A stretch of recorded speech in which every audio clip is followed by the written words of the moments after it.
أعوذ بالله من الشيطان الرجيم بسم الله الرحمن الرحيم سورة الانعام شروع ہو رہی ہے۔ حق تعالی اخلاص کے ساتھ حسن تکمیل نصیب فرمائیں۔ یہ سورہ مبارکہ مکی دور نبوت کی ہے۔ حضرت عبداللہ ابن عباس رضی اللہ تعالی عنہما کے مطابق یہ سورہ مبارکہ سوائے چند آیات کے اکٹھی نازل ہوئی، اور جب یہ سورہ مبارکہ نازل ہو رہی تھی تو 70,000 فرشتے ساتھ آئے۔ 70,000 فرشتے۔ اس سورہ مبارکہ میں توحید باری تعالیٰ کے تمام اصول و قواعد بیان کیے گئے ہیں۔ سورت کا آغاز ہی اللہ کی حمد سے ہے۔ خدا تعالیٰ تمام تعریفوں کے حقدار اور مالک ہیں، اس لیے کہ اللہ کی صفات اور اس کی قدرتیں ہی ایسی ہیں۔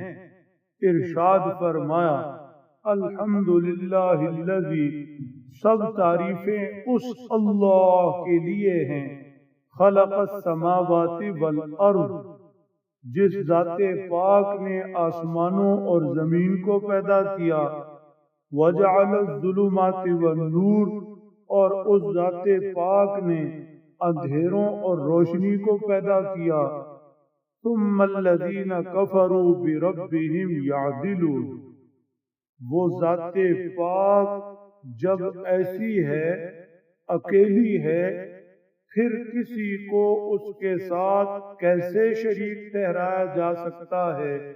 کافر لوگ ظلم کرتے ہیں کہ اپنے رب کے ساتھ اوروں کو شریک ٹھہراتے ہیں۔ اللہ اکیلے تعریف کے لائق ہیں۔ هو الذی خلقکم من طین ثم قضى اجلا۔ پہلی آیت مبارکہ میں عالم کبیر آسمان و زمین کی تخلیق کا ذکر فرمایا۔ اب عالم صغیر خود انسان کی تخلیق کا ذکر فرماتے ہیں۔ اللہ وہ ذات پاک ہیں جنہوں نے تمہیں مٹی سے پیدا کیا۔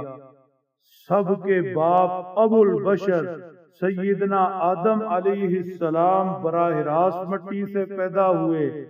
انسان جو غذائیں کھاتا ہے وہ سب مٹی کی پیداوار ہیں۔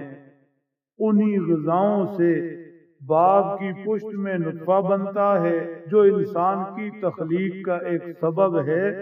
یوں سارے انسانوں کی تخلیق کی بنیاد مٹی ہے۔ اللہ نے پیدا کیا، پھر ہر ایک کا وقت طے فرمایا، کس نے کتنا دنیا میں رہنا اور کب دنیا سے کس کی واپسی۔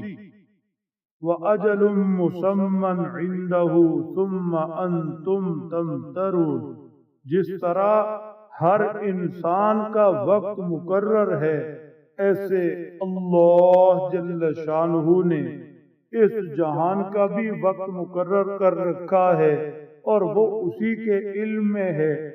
جب انسان کی حیات کے بعد موت ہے، فنا ہے، تو پھر اس جہان کی بھی تخلیق ہوئی، اس کا بھی اللہ کے ہاں اختتام کا وقت مقرر ہے۔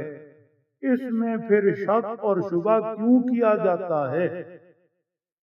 اللہ اکیلے حمد کے لائق، عبادت کے لائق اس لیے بھی وَهُوَ اللَّهُ فِي السَّمَاوَاتِ وَالْأَرْضِ، اللہ ہی ہیں آسمانوں میں، اللہ ہی ہیں زمین میں، اکیلے مالک، خالق، اکیلے تصرف کرنے والے، اکیلے اللہ آسمان و زمین کی تدبیر کرنے والے۔ پھر اللہ کا علم بھی ہے، اور علم بھی کیسا؟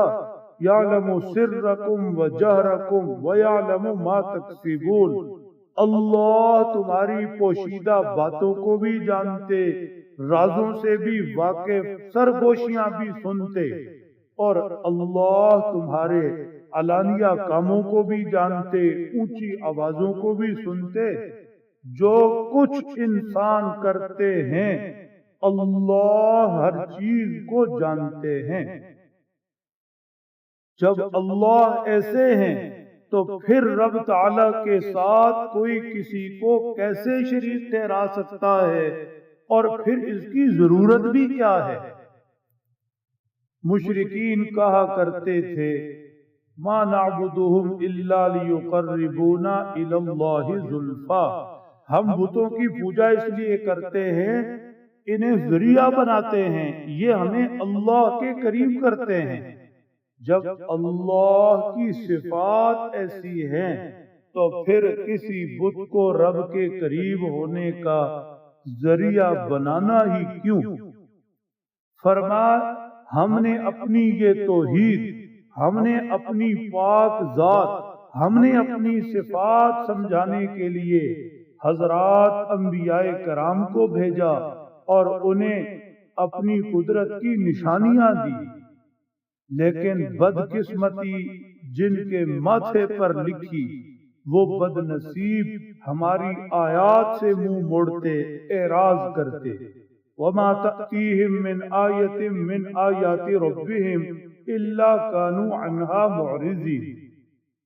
ارشاد فرمایا انجام اس کا برا ہے، جو لوگ بدقسمتی بد نصیبی سے پیغمبر کی آواز پر لبیک کہہ کر ہماری توحید پر، ہماری وحدانیت پر، ہماری معبودیت پر ایمان نہیں لاتے، ہماری آیات کا انکار کرتے، حق کو جھٹلاتے جب ان کے پاس پہنچ چکا۔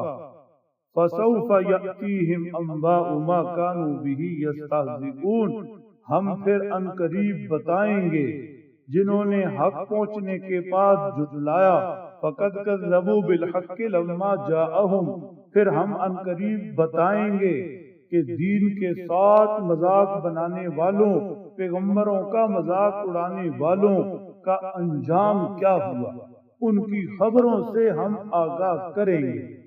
بہرحال واضح فرما دیا کیا ایمان افروز جملہ ہے، الحمدللہ، اللہ کے لیے سب تعریفیں۔